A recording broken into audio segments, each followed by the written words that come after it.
particularmente también quiero dar como unas palabras introductorias precisamente de la razón de ser de este documental en la agenda del Foro Social para una Transición Energética. Y bueno, primero quiero agradecer también muy especialmente a la presencia del obispo de Iquitos, Monseñor Miguel Ángel Cadenas, a Dalila Argueta, defensora hondureña que nos está acompañando y que luego del documental nos acompañarán también en un conversatorio. A la coordinadora de ONGs de Castilla y León por todo el apoyo, a Futuro en Común y al Monasterio de los Agustinos que nos está permitiendo este espacio y este espacio de proyección y de conversación. Esta proyección se enmarca en el momento en el que en estos momentos está el Consejo Informal de Ministras y Ministros de Energía y de Medio Ambiente reunidos, y concretamente, dado que el Consejo de la Unión Europea actualmente se encuentra revisando una nueva ley directiva de debida diligencia, y que el 1 de junio pasado ya hubo un primer borrador por parte del Parlamento Europeo y sigue en este momento en proceso de aprobación. Yo hago parte de Oxfam Intermón. Nosotras participamos y de la plataforma por empresas responsables PER junto a 20 otras organizaciones, y lo que buscamos es sumar esfuerzos para la adopción en España de esta ley vinculante de debida diligencia en materia de derechos humanos y medio ambiente. La plataforma por empresas responsables en el marco de la presidencia española de la Unión Europea, que empezó el 1 de julio de este año, solicita y ha pedido a España liderar durante la presidencia española de la Unión Europea la aprobación definitiva de la Directiva Europea sobre debida diligencia o diligencia debida de las empresas en materia de sostenibilidad. Este documental que vamos a proyectar en unos segundos tiene como objetivo visibilizar el rol de muchas voces que han sido silenciadas, que han sido invisibilizadas, de defensoras del medio ambiente, pero en especial y muy especialmente de las mujeres. Verán que este documental tiene y trae el testimonio de 3 mujeres, una mujer de Perú, Máxima, una mujer de Brasil, Carolina, y de Berta Cáceres, que fue asesinada, y su hija Berta Cáceres también ha seguido la lucha y los pasos de su madre. En el 2021, Global Witness, quiero traer esta cifra, 200 defensores de la tierra, de los bosques y de los recursos hídricos fueron asesinados en todo el mundo, y América Latina tiene y concentra 75% de estos asesinatos. Por esto esta película se basa y tiene lugar en América Latina. En palabras de los directores que no están aquí con nosotros y para el cual dimos apoyo para la producción de este documental. El objetivo del documental es honrar la memoria y la vida de Máxima, Berta y Carolina y todas las defensoras de la tierra y de medio ambiente que perdieron la vida por proteger la naturaleza. Ya por último, nuevamente invitarles a quedarse hasta el final. Contaremos con este conversatorio amplio en el que ustedes podrán hacer preguntas y podremos también conocer a viva voz del obispo Monseñor Miguel Ángel Cadenas y de la defensora Dalila Argueta, su testimonio y sus vivencias en este proceso. A la izquierda está Dalila Argueta, defensora de los derechos humanos y ambientalista hondureña, exiliada en España desde hace 2 años. Cuatro ya. Llegaste, efectivamente, ya han pasado 4, 2019, ¿es así? Llega inicialmente a Zaragoza, luego de vivir amenazas, señalamientos, insultos por defender el río que recorría su comunidad y para el cual el gobierno de Honduras concedió el permiso de extracción de minerales, lo que contaminó el río de la comunidad y bueno, hizo también desarrollar mucho más estas amenazas que estabas viviendo en el territorio. Hoy en día vive en Artea, en Vizcaya, en donde trabaja en el proyecto Casa Refugio Basoa, sin perder de vista las luchas de su país y de otros territorios de América Latina a través de la Red Nacional de Honduras y la Iniciativa Mesoamericana de las Mujeres Defensoras de Derechos Humanos, IM Defensoras. Bueno, después de este documental, que de hecho creo que también antes de empezar el conversatorio nos querías invitar a un pequeño ritual que tienes también previsto, porque has sido una persona muy cercana y que conociste a Berta, que has acompañado de la mano y de corazón y de vida estas luchas que acabamos de ver. Bueno, muchas gracias por ser parte también de estas memorias que van a quedar. Para nosotros, desde la ancestralidad, el fuego representa la memoria de los abuelos y representa también la fuerza que llevamos dentro, más en nuestras luchas. Y bueno, para honrar entre lo que podamos aquí, traje una vela para traer también el abuelo fuego y honrar la vida de las hermanas que ya no están con nosotros, con nuestra compañera Berta Cáceres y muchas más que han sido siembra en todo el mundo, porque son muchas las mujeres que han partido a otro mundo, pero siguen siendo parte de nuestras luchas, porque siguen siendo parte de nuestra resistencia, porque el dolor que nos causaron el día que las arrebataron se convirtió en fuerza para seguir donde estamos y seguir luchando, porque su vida hay que honrarla con resistencia y con fuerza y con lucha.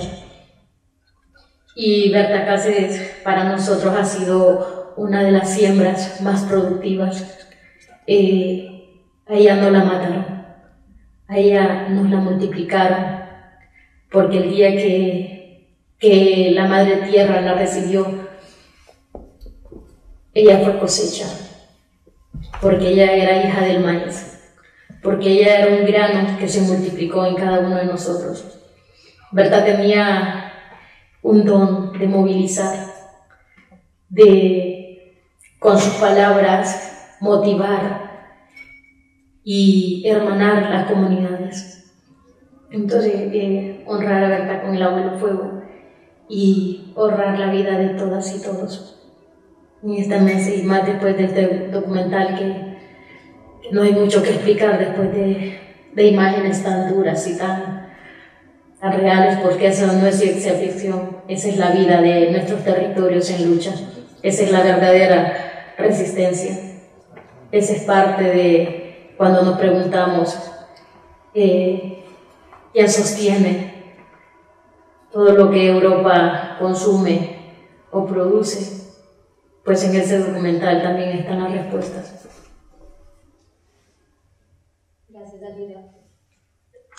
Yo quisiera comenzar este conversatorio antes de pasar el micrófono a ustedes y que también puedan hacer sus preguntas, nos puedan también transmitir sus vivencias, su lectura, pero antes tenía dos preguntas para iniciar este conversatorio. La primera, que es compartida para los dos, es tener sus impresiones luego de este documental. Ninguno de ustedes dos aparece en el documental, pero sí es mano, pies, voz extendida de todo lo que ahí también se cuenta y transmite. Entonces, tener sus impresiones y si este documental de alguna forma también despierta alguna anécdota, una vivencia que ustedes también nos puedan compartir. Luego, la segunda pregunta para Dalila sería también precisamente vinculado al enfoque que se le ha dado en este documental hacia las mujeres defensoras, si a lo largo de tu vida qué tipo de violencias también has sufrido por ser defensora de los derechos humanos. Y al obispo, usted se encuentra en Iquitos, en el Amazonas, en un territorio que parece ser abandonado por el Estado, pero no para las empresas y para las grandes multinacionales. Entonces, ¿cómo viven ustedes también la influencia de estas empresas extranjeras y cómo estas empresas extranjeras, como lo vimos en el documental, también influyen en la política y en el desarrollo de la vida local, ¿no? ¿Cómo también usted lo ha vivido y qué experiencia nos puede comentar al respecto?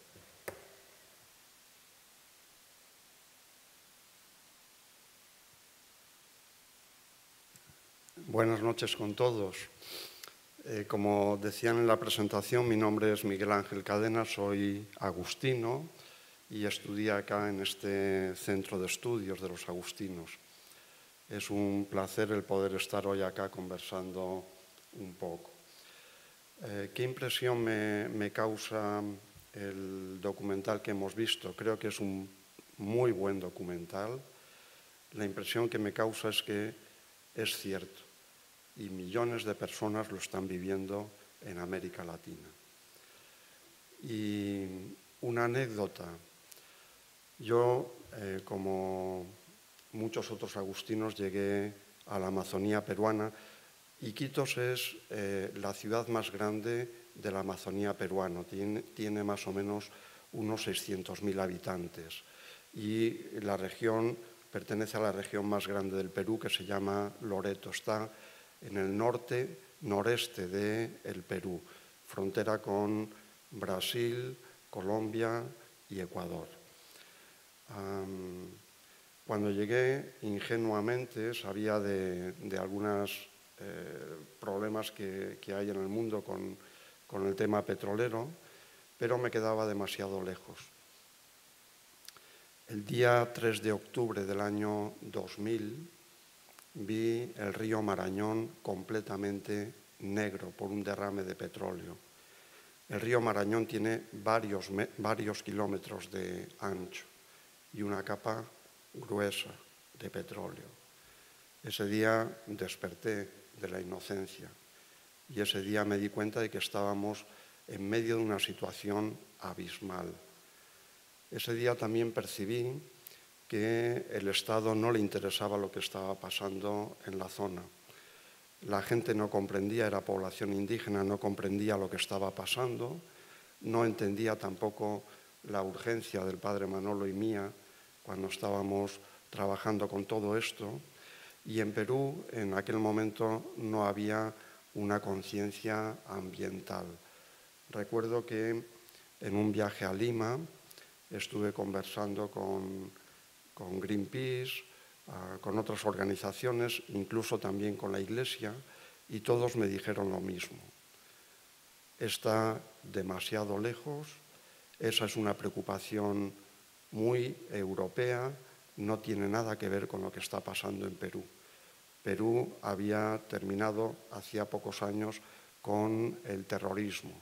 Por lo tanto, esta era una preocupación que estaba ajena a la mayoría de la población. Se pueden imaginar la frustración que eso causa cuando uno pide ayuda y ni siquiera las personas que considera que pueden dar ayuda no pueden hacerlo porque están demasiado lejos o porque no les interesa, están en otras preocupaciones. Y una última reflexión. Detrás de este documental y detrás de lo que vivimos también en Loreto, yo veo una zona de sacrificio. Estamos en zonas de sacrificio. Es decir, los estados deciden que hay algunos lugares con algunas personas que no merece la pena que vivan, o por lo menos que deben sacrificarse por el bienestar del país. Y esto me parece terrible. Una zona de sacrificio, para decirlo rápidamente, debería tener varias condiciones. Una primera es que son lugares donde no hay inversión pública o escasa inversión pública. La región donde vivo lleva 4 décadas creciendo a la mitad del resto del Perú. Perú ha crecido muchísimo en los últimos 20 años, Loreto ha crecido la mitad y hay muy poca inversión pública, somos los últimos en educación, en salud, bueno, y todas las demás cosas. Un segundo aspecto es la contaminación y toxicidad. Hemos hablado de petróleo y, por lo tanto, contaminación de petróleo. No es el único, pero es lo que más me ha tocado vivir. Un tercer elemento que me parece importante es que la población local no tiene cómo hacerse escuchar. En el documental hemos visto cómo los gobiernos decidieron que determinados proyectos iban adelante, aunque no estuviera de acuerdo la población local, y no hay manera de que la población local haga saber su posición. Y en cuarto lugar, suele ser también lugares racializados, o con otras palabras, espacios donde habitan pueblos indígenas. Yo creo que esto es sumamente importante. Al menos desde el punto de vista cristiano, deberíamos preguntarnos cómo vivir en zonas de sacrificio. La carta a los Hebreos dice que Jesús hizo un único sacrificio para siempre. ¿Por qué sacrificar a las personas? ¿Por qué matar gente? ¿Por qué contaminar gente? Donde nosotros vivimos hay personas que tienen metales pesados en su sangre. Son gente descartada, que dice el Papa Francisco.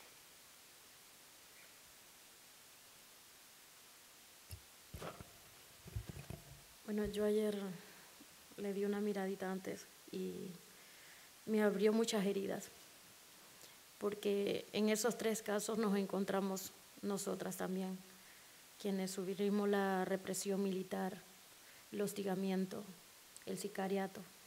Eso es lo que realmente para nosotros significan empresas extranjeras en nuestros territorios. Proyectos impuestos, violentando nuestros derechos desde el momento que entran. No hay una consulta previa.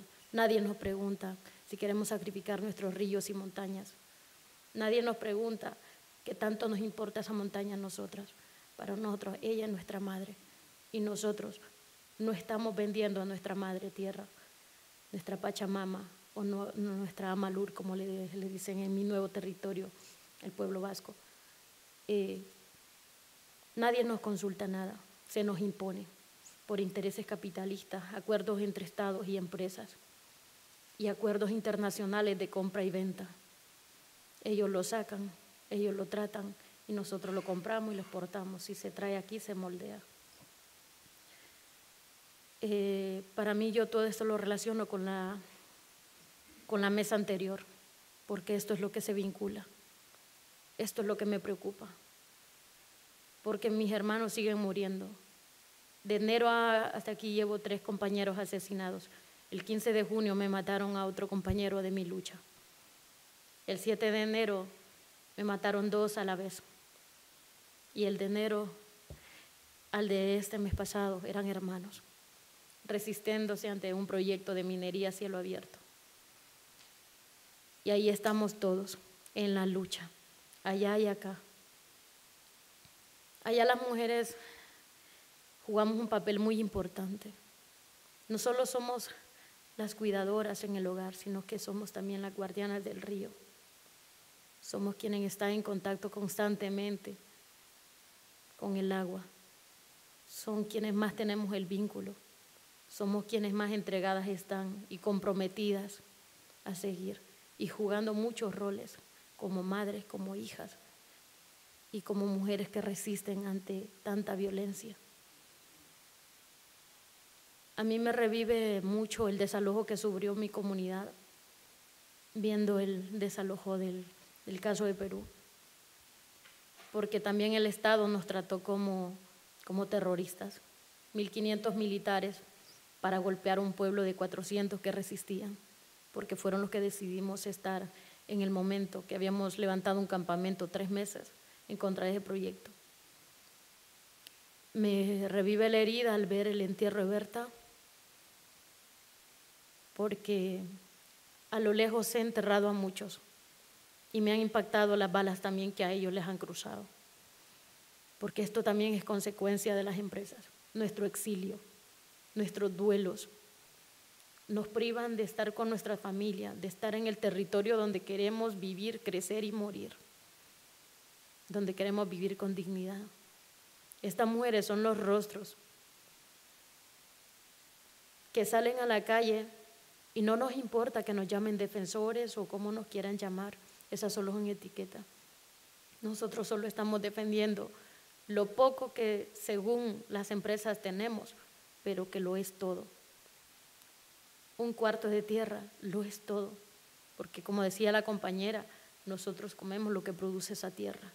No comemos ni tornillo, ni hierro, ni nada. Nosotros vivimos del grano del maíz, del frijol, del arroz, de todo lo que cultivan, del café, del cacao.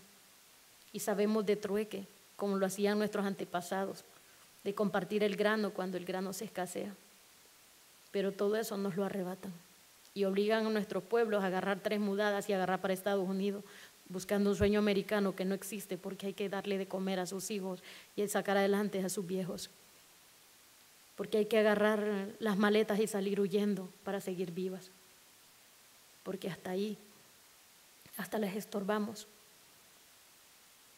Porque nuestras voces las quieren callar y creen que arrebatándonos a nuestras hermanas callarán nuestros pueblos. Están equivocados. Porque si nosotros nos callamos, nuestras piedras, nuestros ríos y nuestras montañas gritarán. A mí me llevó a mi terreno, ahí de donde yo vengo, de calles de tierra, donde todo mundo se conoce, donde el dolor de uno es el dolor de todos y las alegrías y las victorias de uno las celebramos todos. De ahí venimos. Gracias a los dos. Quisiera abrir, como este es un cineforo y también la idea es que podamos tener interlocución con ustedes y que puedan transmitirnos sus preguntas, las preguntas que tengan tanto para Dalila como para el obispo. No sé si hay preguntas que hayan suscitado, reflexiones que hayan suscitado el documental. Ahí tenemos una pregunta.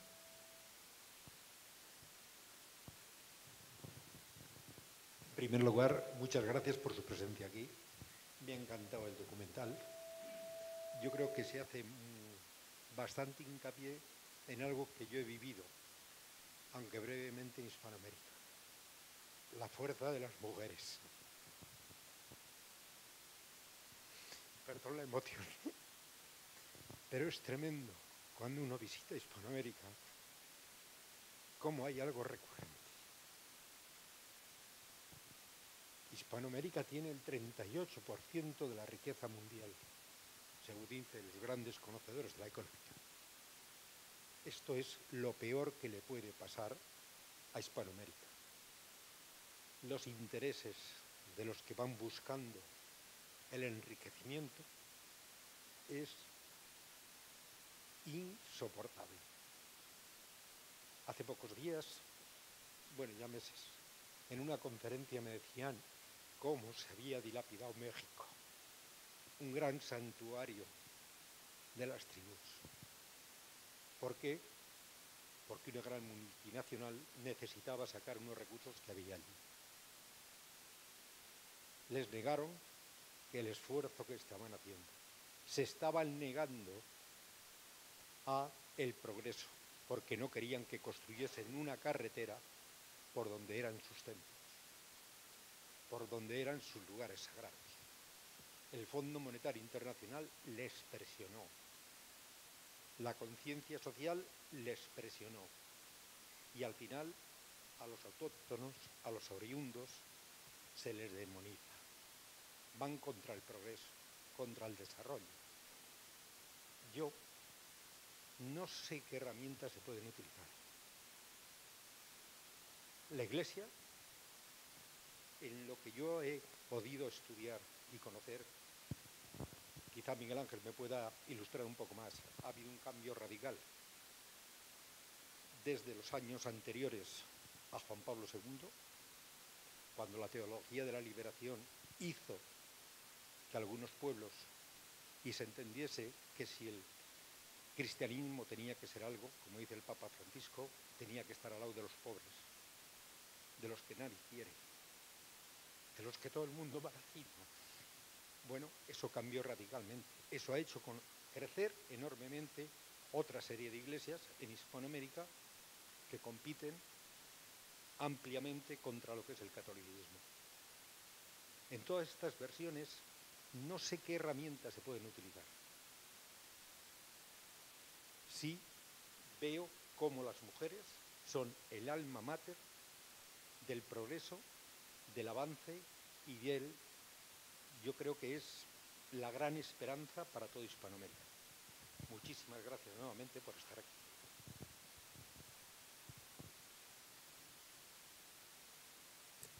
Creo que hay varias cosas que podemos hacer y que ya se está haciendo, que mucha gente está haciendo. Como bien señala el documental, son 3 resistencias concretas a situaciones de extractivismo. No son las únicas, ojalá fueran las únicas, pero no lo son. Y hay mucha gente que está resistiendo a eso. La religión creo que tiene una fuerza muy importante. De hecho, en el primer testimonio del Perú, quien llevaba a cabo todo el trabajo es una ONG nacida en la Iglesia Católica. En el segundo testimonio de Honduras también aparece que había un dirigente que había sido muy vinculado a la Iglesia, igual que Berta Cáceres. Y en el tercer testimonio aparecían las pastorales sociales del Brasil. Pero más allá de eso, me parece que hay otro elemento muy importante, y lo señalaba el documental. Hay que presionar en Europa y hay que presionar en China, que es otro de los grandes países que están buscando recursos naturales en América Latina. Si presionar a Europa es difícil, presionar a China es mucho más complicado. Pero estos movimientos que han hecho para venir al Parlamento Europeo, para tratar de buscar alianzas que ponga un poco de racionalidad y de derecho, de ley, me parece que son sumamente importantes. Esperar que las luchas allá sean las que lleven a la victoria, lo único que va a hacer es generar más sangre. Necesitamos resistencia también en Europa, y eso pasa por 2 cosas. En primer lugar, creo que hay que consumir menos, y en segundo lugar, creo que hay que pensar qué hacemos con nuestros recursos, dónde los invertimos, porque esos bancos invierten precisamente en las empresas extractivas en toda América Latina.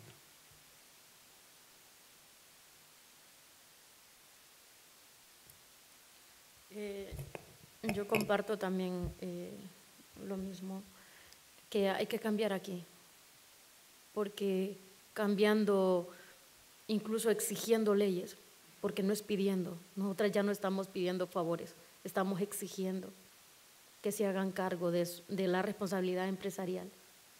Las empresas que tienen, desde hace mucho venimos también, en algunos lugares también, creo que en Barcelona están con un observatorio de empresas, algo así. Y es una línea en la que tenemos que ir siguiendo. Se deben investigar, porque todo ese mineral viene manchado de sangre en nuestros pueblos y tiene responsabilidad quien compra como el que la saca, como el que nos dispara. Entonces, debemos aquí unirnos, porque el vincular las luchas es vincular también la resistencia. Nosotros allá estamos haciendo nuestro trabajo a costa de todo. Entonces, aquí hay que también unirnos y hay que tirar, pero no hay que tener miedo, porque es que de ahí se agarran, porque no queremos soltar nuestras comodidades. Con poco también se vive bien. La cosa es que nos acostumbramos a tenerlo sin sentir necesidad de que nos vamos a quedar. Creo que nadie se ha quedado se ha ido a la cama sin comer. En un tiempo sí, en las guerras. Pero hoy debemos cambiar. Debemos hacer la solidaridad, acción y presión. Estuve el año pasado también en Bruselas junto a una delegación que iba para Honduras y me preguntaban, hoy que está la nueva presidenta, porque hay una nueva presidenta, hubo cambio, porque tuvimos 12 años de dictadura. Cuando mataron a Berta Cáceres estaba Juan Orlando Hernández, un narcodictador que está ahora en Nueva York enfrentando juicio por ser uno de los capos más grandes de Honduras, y junto a toda su familia. Pero la cosa sigue, hubo cambio, pero yo no veo realmente cambios en cuestión de los tratados. Siguen vendiendo nuestros territorios. Y ellos me preguntaban que qué preguntas querían que le hicieran, que qué podían hacer, o sea, llevar. Entonces yo les decía, no, vayan ustedes donde el pueblo, miren, no esperen que les cuente. Un político aquí les va a venir a hablar maravillas. Honduras está cambiando, Honduras está floreciendo, hemos arreglado esto, lo otro. Presumen de escuelas que han restaurado cosas. No, ese es un derecho de los niños y niñas. No es un favor que les hacen. Son trabajadores del pueblo porque los impuestos pagan sus salarios. Entonces nosotros debemos exigir que respondan, porque están ahí para hacer las cosas en base a ley, pero una ley que proteja al pueblo, que beneficie al pueblo, no para que nos sigan jodiendo. Entonces yo les decía, es que ustedes se sientan siempre con el equivocado. Ustedes no van a las comunidades. Escuchen al campesino, escuchen a las madres, escuchen a los hijos de aquellos presos. Vayan, miren los destrozos, que no les cuenten, que miren y traigan esa voz para aquí. Díganle ustedes a Europa lo que está pasando. Porque así, el año pasado ustedes le dieron la mano a un corrupto que ahora está en Nueva York, ahora le dan a otra y mañana le darán a otro. Entonces ustedes también se están comportando igual que ellos, les decía. Y decía, no, pero tenemos la esperanza por ser mujer. Pero hay una manada atrás, una estructura montada, muy soldada para que no se rompa, creada desde hace mucho, que todo eso es lo que se debe romper. Y desde aquí debemos romper cadenas para crear puentes. Necesitamos puentes con nuestros territorios para mejorar, para que en la vida en el centro, en todos los cambios, en una transición, pues que también la vida de nuestro pueblo esté en el centro. Todas las vidas por iguales, porque esta causa es común. El mundo es una casa común para todos. Dios no dejó fronteras, las creó el hombre para impedirnos el paso. Pues seamos aves, que el cielo no tiene fronteras. Pero necesitamos políticas que respondan, leyes que respondan a la protección de la vida nuestra y de nuestra madre tierra. Eso es lo que necesitamos. Más conciencia, más amor, amor a la vida nuestra y amor a la vida que nos rodea. Porque no somos dueños del mundo, ni somos más que aquel campesino. Todos somos iguales.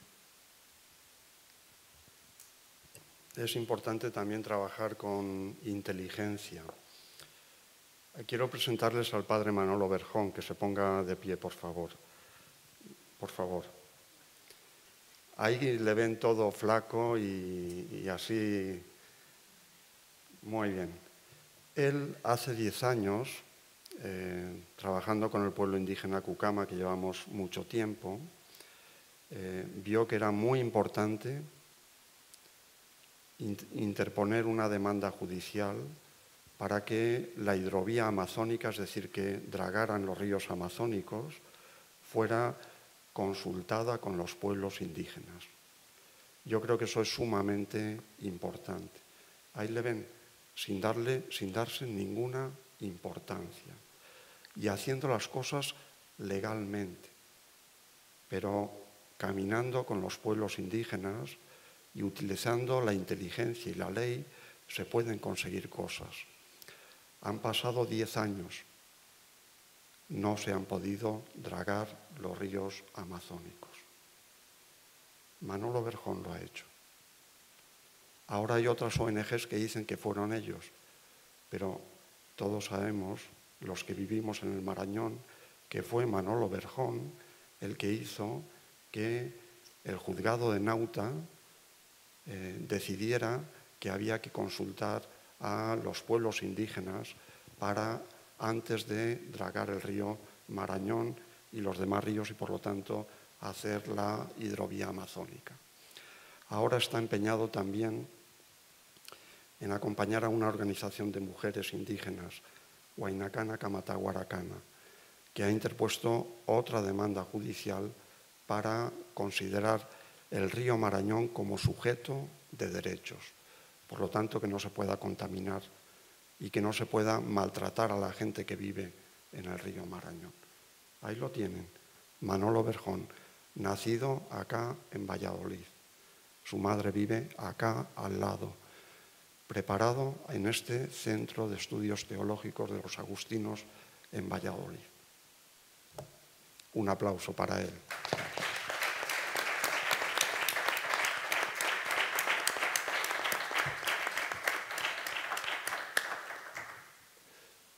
Hola, soy Carlos de Justifipaz, de aquí de Valladolid. Bueno, habéis hecho un llamamiento a Europa, pero Europa está bastante en silencio, hay poco interés, hay poco conocimiento, y eso que el medio ambiente, bueno, pues es algo que, bueno, pues que sí está en el discurso, tanto de la población como incluso de los políticos. Pero es verdad que, bueno, no hay interés en conocer esto y en hacer cambios.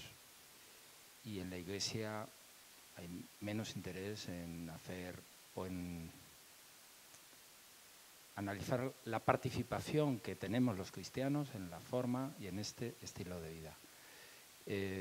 Bueno, no sé si habéis percibido esto, estáis percibiendo esto, que bueno, los que estamos aquí, bueno, un poquito concienciados, pero que queremos un poco levantar una forma de vivir y una forma de entender de forma diferente y que, bueno, encontramos poca o nula respuesta. Y, bueno, quería saber vuestra percepción.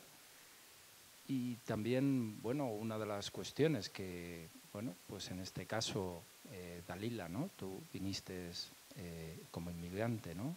No sé si fuiste considerada refugiada o no, si estabas perseguida o no, pero bueno, en ese sentido, una de las consecuencias de todas estas políticas y de las multinacionales es, bueno, la expulsión de esos pueblos de sus tierras y la consecuencia de que en algunos casos pues se inmigre. Pues un poco podéis dar alguna visión de esto.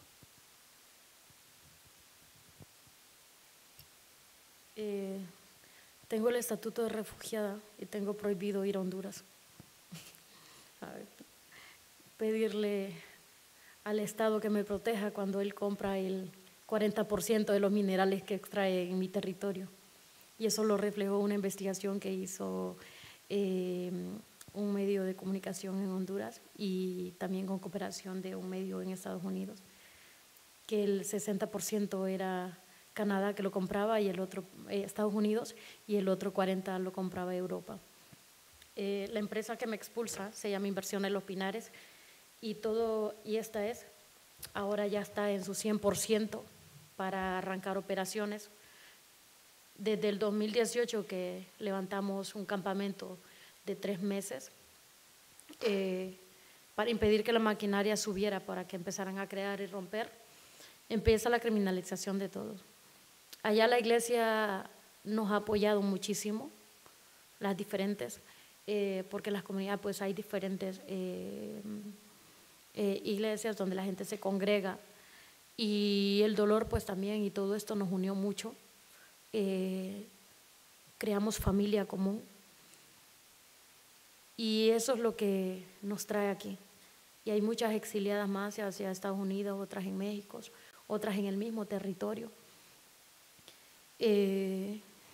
No puedo volver, y me muero por volver, porque yo allá es donde quiero estar. Ahora le toca a mis hijos enfrentar, también tengo un año en el exilio, tengo 2 criaturas que dejé por 3 años, y hasta hace un año pude traerlos hacia acá, porque el trámite también es bastante lento y muy violento. Hay que probar que nos quieren matar para que nos den el estatuto, cuando solo hay que voltear para allá y mirar lo que está pasando, cuando se sabe cómo nos criminalizan, cuando pues aquí se nos aplaude por la defensa que hacemos, pero allá se nos persigue. Y de todo eso lo saben, pero hay que probar todo. Entonces, estar en el exilio es una tortura diario, porque estamos con el corazón partido. Y por último, no sabemos a dónde pertenecemos, porque también nos integramos en el nuevo territorio y hacemos comunidad y empezamos a enraizar, pero no estamos completas. Esta empresa, por tanta presión y mucha lucha, 2 años y medio de cárcel de 8 compañeros y varias muertes, la empresa ha parado. Pero ¿qué pasa? Estas empresas llegan y como contratan mano de obra barata, local, también hacen esas rupturas, y ahora que paró el trabajo, los trabajadores también se vienen contra nosotros, hermanos de comunidad.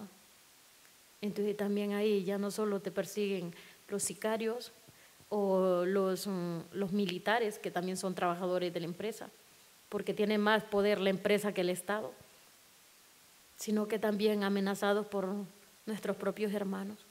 Ya no sabemos ni quién nos va a matar, si el Estado, la empresa o los trabajadores, o la contaminación o la sequía.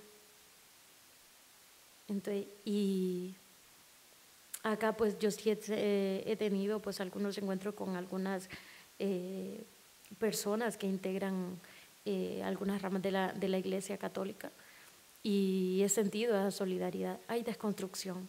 A mí me alegra que ustedes estén acá, porque significa que están mirando, están cambiando, están desconstruyendo, se están autoexaminando, y no es tarde para cambiar, porque nadie puede hacerlo todo, pero todos podemos hacer algo, y todos unidos pues hacemos el cambio. Yo tengo esperanza, o esa utopía en la que no quiero dejar de creer, de que dejaremos de defender, y que todos volveremos a casa, que todos volveremos a nuestros nidos y dejaremos de estar migrando. Entonces, porque ahí Honduras dejará de estar partido en 1000 pedazos, y todo aquel volverá donde pertenece. Como deseo que salgan todas las empresas y vuelvan a sus territorios, que sean juzgadas y que paguen por lo que han hecho ya, que desde hace mucho tiempo, como decía Berta, más de 500 años.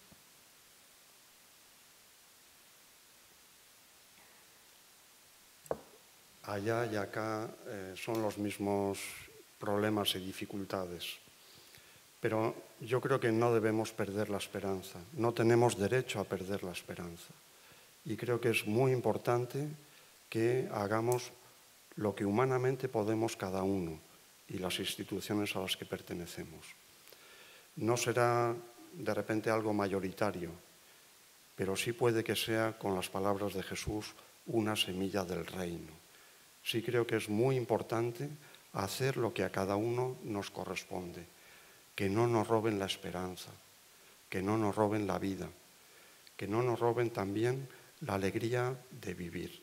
Yo creo que eso es lo más fundamental y lo que nos están diciendo aquellos que sufren en carnes propias, bien sea el exilio, bien sea la cárcel, bien sea la muerte.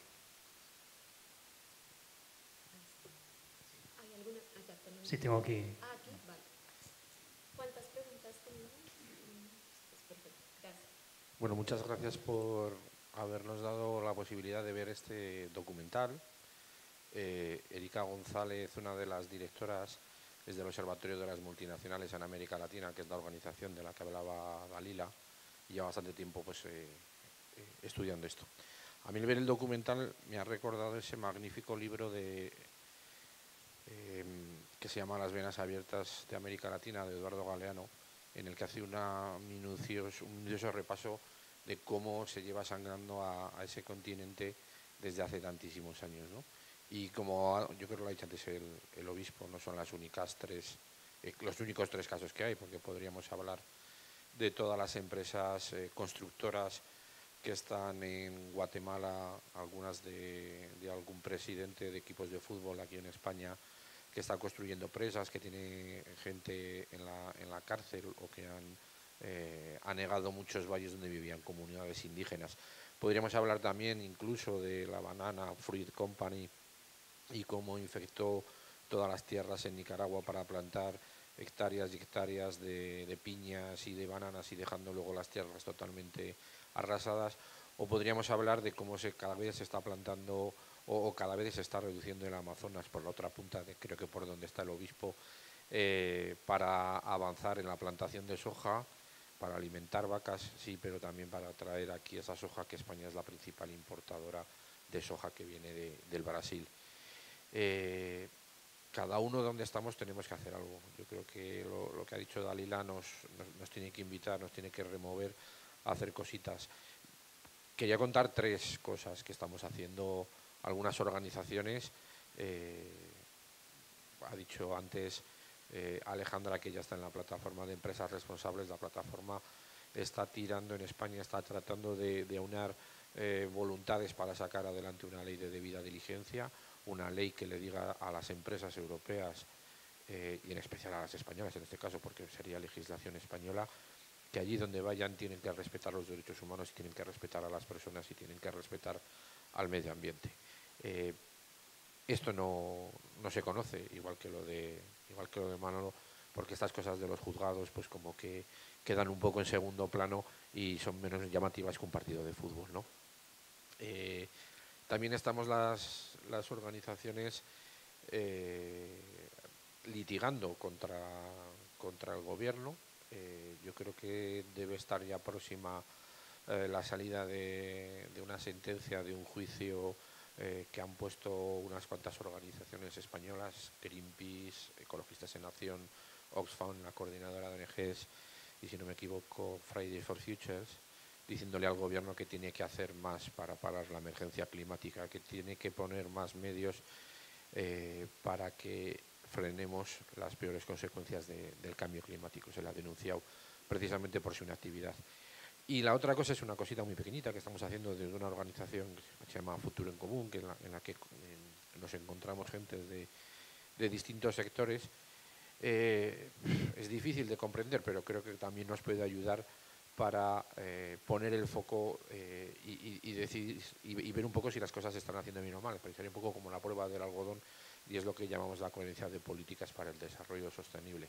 Es decirle a los gobiernos que tienen que hacer un análisis de sus políticas, porque todas las políticas tienen unas externalidades que muchas veces no las vemos, pero que están afectando la vida de otras personas y muchas veces de otros países, ¿no? Que es todo esto que estamos viendo. Ahí estamos tratando de incidir para que esto sea una realidad, para que avance. Hemos publicado hace escasamente 15 días el índice de coherencia de políticas para el desarrollo sostenible, en el que se hace un análisis de todos los países del mundo y vemos cómo aquellos que tradicionalmente nos han parecido que estaban desarrollados por el índice de desarrollo humano avanzado, están teniendo una presión en muchos países sobre la que se sustenta ese nivel de vida, ¿no? Que es algo también que hablábamos en la charla anterior. No era una pregunta, era un comentario después de haber visto el documental. Si consiguen aprobar la ley de diligencia de vida, será una gran oportunidad para todos los que viven en América Latina y que las empresas españolas, y si fuera posible todas las europeas, cumplan estándares mínimos, porque lo cumplen acá, pero esas mismas empresas cuando van a América Latina se olvidan de los derechos humanos, de la naturaleza y de saludar. Se olvidan absolutamente de todo. Es imprescindible que se apruebe esa ley de diligencia de vida. Y gracias por trabajar en eso. Hola, sí. Gracias por vuestro documental. Es muy interesante. He visto demasiados documentales parecidos a este durante los últimos años. Esa modo de reflexión, yo pienso que si buscamos la raíz de todos los problemas, al final terminamos viendo que es dinero. Al final el problema de todo es el dinero.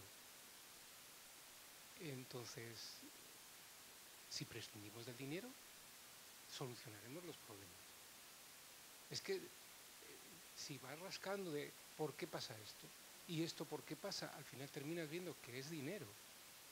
Y con respecto a la Iglesia Católica, ¿por qué no condena la Iglesia Católica o todas las iglesias en realidad? ¿Por qué no condenan el préstamo? O sea, el dar dinero a cambio de más dinero. Pues lo fundamental es, tenemos que prescindir del dinero, porque es que si no, vamos cada vez a peor. Es mi reflexión. Gracias.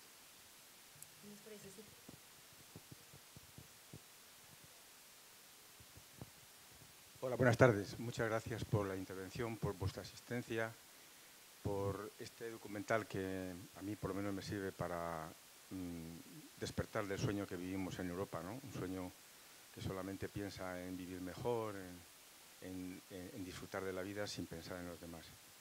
Miguel Ángel, decías antes que la esperanza es lo último que tenemos que perder, que es un derecho que no podemos renunciar. Yo tengo, o sea, y con la frase esta de que la esperanza es el premio al compromiso, a la lucha, ¿no? Esa es la consecuencia de haber luchado, pues la esperanza. Lo que pasa que es que veo que por un parte la sociedad civil está, digamos, aquí hay un colonialismo no brutal como el que hay en Latinoamérica, que yo lo conocía ya de los años 60, cuando la teología de la liberación, la doctrina de la seguridad nacional de Rockefeller, todo esto, ¿no? Pero aquí hay un colonialismo que no utiliza la fuerza bruta, que es la seducción. Ha seducido tanto a Europa, a la ciudadanía europea, que no necesita que nos repriman. Ya somos nosotros mismos los que pedimos más consumo, por tanto, más destrucción en los países pobres. Y la otra referencia que hago una pregunta a ti, Miguel Ángel, o también al compañero que ha venido contigo. Yo veo una iglesia donde el Evangelio ha perdido la utopía. Me refiero a Europa, en España. Concretamente hablo de España, vosotros sois españoles y lo conoceréis mejor. Languidece, ¿no? Está únicamente metida en su ideología conservadora, de unos valores ahí que ya nadie le reconoce y prácticamente se ha volcado en la asistencia, como en la caridad, ¿no? Pero ha abandonado lo que otros están haciendo para el reino, que es despertar a las personas, ¿no? Hay un montón de movimientos, ONGs, movimientos políticos muy comprometidos, donde la Iglesia prácticamente no quiere mucho trato con ellos, como parece que no se quieren que se nos mezcle. Y mi pregunta es, ¿cómo percibís vosotros este problema en la jerarquía, que en realidad es la que tiene el poder? Porque nosotros aquí somos 20 personas, no tenemos capacidad de influencia. Tiene mucha la conferencia episcopal, ¿no? con los obispos cuando hablan, cuando salen en los medios. Es verdad que muchas veces los medios solamente presentan las cosas que tienen morbo y no otras cosas interesantes que puede tener la Iglesia, pero yo percibo que la conferencia episcopal está ausente de esta sensibilidad, de estos problemas, y que no es capaz de entender cómo Europa es uno de los principales causantes de este sufrimiento, ¿no? Que también lo estamos aquí provocando por la especulación, por un capitalismo que no nos permite ser solidarios, un capitalismo que te va metiendo cada vez más en el consumo, luego tienes que meterte en una hipoteca, la hipoteca te ata, te esclaviza, ya no puedes ser solidario, no puedes ser, como decía la compañera, porque el propio compañero tuyo te va a ver como enemigo, si vas en contra de ese sistema capitalista que tenemos, que es destructivo, ¿no? Como ha dicho el Papa Francisco, el único que reconocen incluso los más ateos que yo conozco, que ha sido capaz de pronunciar que este capitalismo mata la vida de las personas y de la naturaleza. Bueno, la pregunta era esa. ¿Cómo veis vosotros? ¿Qué percepción tiene aquí esta jerarquía? Que es la que puede un poco, porque en las parroquias te puedo asegurar, en las que yo conozco, prácticamente de esto no se habla nada. No se habla de la Fratelli Tutti, no se habla del sufrimiento que estamos causando, de cuánto sufrimiento hemos causado a los homosexuales, por ejemplo, a los LGTBI, por ese desprecio que les hemos imprimido, ¿no? Y bueno, es simplemente eso. Bueno, desde donde yo vivo se ve muy poco Europa. Lo que se ve es demasiado lejos. Y llevo 30 años fuera de España, así que la visión que yo tengo es muy reducida.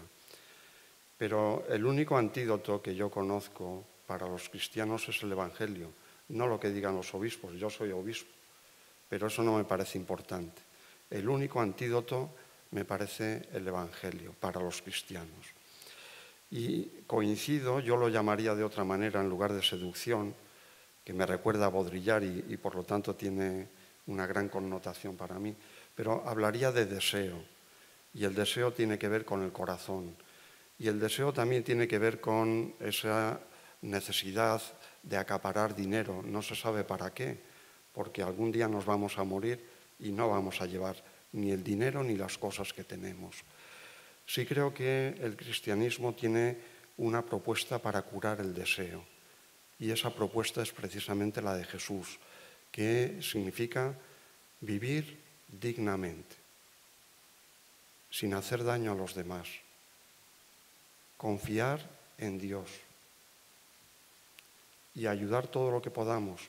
Pero más allá de eso, me parece que todo lo que hagamos está muy bien, pero es acaparar. Cuanto más sencillos, si es que podemos hacerlo, mejor.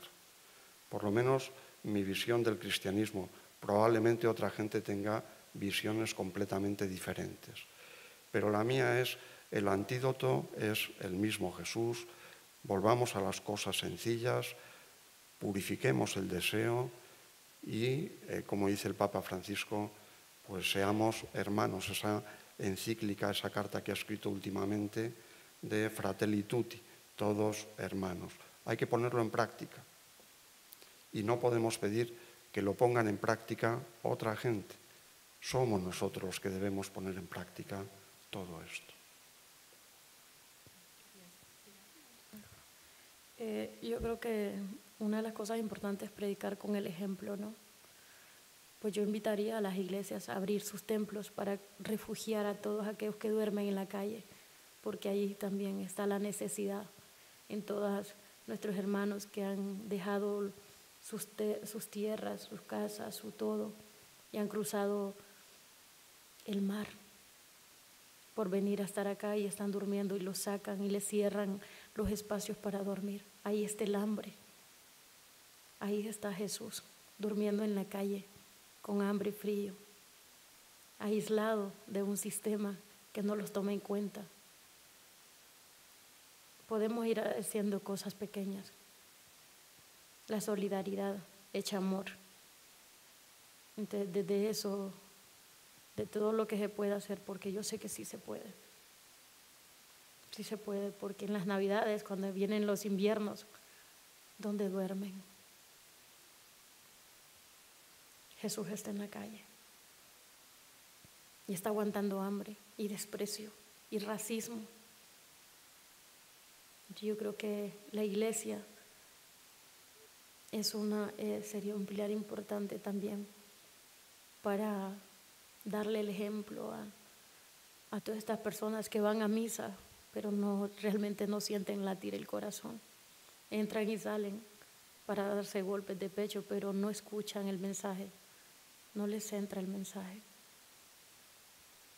Desde esos espacios para mí sería muy importante que en cada misa pues se lleve ese mensaje para que se vayan con un poquito a casa, que no salga por un oído, entre por uno y salga por otro. Gracias. Aquí teníamos una última pregunta y mientras viaja el micrófono, ya para cerrar porque se nos ha ido el tiempo, además de la pregunta que viene, yo quería proponer para cerrar ya la mesa, hacerles una propuesta, y es si tuviesen este foro, como lo decía al inicio en la presentación del documental, se enmarca paralela, mientras se desarrolla de manera paralela el Consejo Informal de Ministras y Ministros de Medio Ambiente y Energía. Entonces también quería proponerles si tuviesen a un decisor político de la Unión Europea en estos momentos frente a ustedes en el público, ¿qué mensaje clave ustedes le transmitirían? Eso más esta pregunta que nos llega. Muy bien. Yo, que nunca he estado en América Latina, sí he estado en Norteamérica, incluso he trabajado en los Estados Unidos y en Canadá. Por tanto, no sé si estoy muy capacitado para hablar, ¿no? Realmente de nada de esto, ¿no? Y aparte de haberme parecido excelente el documental también me ha traído a la memoria una novela de Vargas Llosa que leí hace un par de años, que se llama Tiempos Recios, no sé si han leído ustedes, que se desarrolla en Guatemala, donde la United Fruit, que ha sido mencionada ahora mismo, consiguió, a base de corrupción y más corrupción, ¿no?, considerar que un movimiento de liberación agraria, realmente, ¿no?, agrario puramente, ¿no?, fuera tratado como una revolución comunista, lo cual era intolerable en aquella época y ahora también, supongo, pero en aquella época era completamente intolerable, porque es una novela histórica, o sea, los acontecimientos son completamente reales, ¿no? Consiguió que fuera denominado como una revolución comunista y propiciara casi una invasión de los Estados Unidos en Guatemala y, por supuesto, la deposición de todo el gobierno y de los no corruptos, de alguna manera, que estaban gobernando el país en este momento. Y volviendo al asunto de la corrupción, no se ha mencionado nada entre ustedes de la corrupción, porque, claro, ni tampoco de los Estados Unidos, porque estamos mirando hacia Europa, ¿no?, pero resulta que la amenaza del norte es mayor, desde mi punto de vista, bastante mayor, ¿no?, que la propia amenaza de Europa en estas economías extractivas que están implantando en donde pueden, ¿no?, realmente, ¿no? La corrupción interna, sin corrupción interna, yo creo que todo esto no sería posible, sin una enorme corrupción interna. Y desde luego, yo estoy de acuerdo en que el mensaje del Evangelio y todo lo que usted dice está muy bien, pero hay un refrán español que dice: a Dios rogando y con el mazo dando. Y solamente con un mensaje probablemente no se llega a todos con ese mensaje no se llega a remover las conciencias lo suficiente como para moverse, ¿no? No lo sé, tampoco es una crítica, simplemente es un comentario, ¿no? Nada más, no quería decir más que esto. Y me gustaría algún comentario sobre la corrupción interna que hay que desde mi punto de vista es el motor de todo lo que ocurre. Sin duda, América Latina es uno de los continentes donde la corrupción impera de una manera terrible y tiene que ver con todo esto. Ahí está, por ejemplo, Odebrecht, por decir un caso que ocupa toda América Latina, pero no es el único, hay muchísimos más. Es difícil porque muchos de los políticos están conectados precisamente con todas esas grandes empresas que les dan fondos para que hagan campañas políticas y después terminan haciendo leyes que sean favorables precisamente para sus propios intereses. Yo puedo ser ingenuo, no tengo ningún problema en ser ingenuo. No todos piensan lo mismo. Hace poco, aunque llevamos ya más de 2 años en esto, hubo un intento por parte de un parlamentario de la región donde yo vivo para tratar de negar la existencia de los piasi, los pueblos indígenas en aislamiento y contacto inicial. La Iglesia ha tenido un papel preponderante y también tiene sus propias consecuencias. Así que no sé qué tan ingenuo soy, pero no se trata de ponerse medallas. Hay gente que ha pagado mucho más caro las cosas que ha hecho que yo. Pero sí me parece, en mi caso por lo menos, la apelación al Evangelio me parece clave. En mi caso, ¿ya? No, eso no significa que de repente pueda valer para todo el mundo, pero en mi caso sí. ¿Y qué le diría a los políticos? Si aprueban una ley de diligencia de vida, nos ayudarían mucho. Si la aprueban en España sería muy importante, pero si lo aprueban en la Unión Europea sería mucho más importante. Por lo tanto, les pediría que aprueben leyes de diligencia de vida. Segundo, les pediría que miren a ver dónde invierten, porque muchas de estas empresas, como se vio precisamente en el documental, tienen bancos detrás y países también detrás. Por lo tanto, es muy importante saber qué es lo que se está haciendo con nuestro dinero y con el dinero público, que termina precisamente violando derechos humanos, violando derechos de la naturaleza y acarreando sufrimiento y muerte. Eso le diría a las ministras y ministros de Medio Ambiente que están ahora en Valladolid. Sí, en el hilo lo que comentabas, pues es que la corrupción lo desayunan, almuerzan y cenan los políticos en Honduras, empezando por los líderes. Entonces se cuenta uno que otro, y yo es que yo soy incrédula, ya no creo en ninguno, porque acciones no veo, y yo en promesas ya no creo. He visto cómo se han aprovechado la necesidad de mi pueblo, prometiendo cambios, prometiendo justicia, pero aún siguen mintiendo.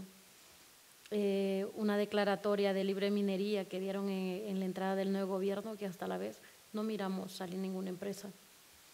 Estados Unidos dándole la mano, y también la presidenta dándole la mano a Daniel Ortega, dándole la mano a Nayib Bukele. Entonces eso es como, no hay esperanza. La esperanza la mantenemos en la fuerza del pueblo, y el que venga irá. O sea, ha cambiado de bandera, ha cambiado de presidente, pero las cosas siguen igual. Entonces, pequeñas cosas que van haciendo y de las cuales se van jactando, pero es su trabajo, y en su mayoría mal hecho. Entonces, la corrupción pues es con lo que hemos vivido nosotros desde hace mucho tiempo, cárteles, y ellos mismos siendo quienes mandan, o sea, decidan a quién matar en las cárceles. Hace poco hubo un incendio y mataron a más de 40 mujeres quemadas. Entonces, y no he visto que se haga mucho. Lo que hizo fue hacer el aparatejo de hacer lo mismo que hizo el gobierno de El Salvador, sacarlos y ponerlos, porque ahora como la réplica de las fotos de cómo reprimen a unos y a otros, pero es por jactarse, porque de lo contrario, o sea, actúan cuando ya hay un daño grave. Y en cuanto a qué le diría a estos políticos, pues que todos sus discursos los hagan hechos, que aterricemos todo eso, que miremos propuestas y que también tomen en cuenta nuestras sugerencias, ¿no? Que pongan la vida en el centro de todos por igual, de que así como piensan en leyes que aprueben para beneficiar aquí, pues que aprueben también leyes que beneficien pues todos los territorios, de que miremos qué nos sirve y qué no, y todas esas leyes decadentes pues